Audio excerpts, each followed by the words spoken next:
Obviously, as you get larger into the enterprise space, there is more of that dedicated security team.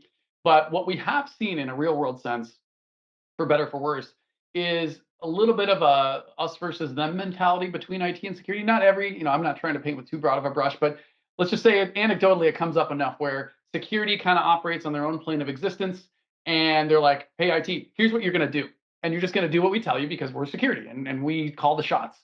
And that's livable to an extent, but frankly, the more effective organizations that we've seen, often that we've helped or that we've come into, is when security and IT collaborate and they work together. Where security says, "Well, these are the ultimate." So, in the zero trust context, we want to get to this. We want to get to that state, and we want to live resiliently in the zero trust model. IT, let's collaborate on that. Let's not just order you to do something. Let's help you as an IT group help us. And when we look at that application layer, that data layer, that infrastructure, network, identity, endpoint, there's a lot of value that the IT team in their knowledge of the technologies being applied just to manage and supply that functionality can have integrated with the security team.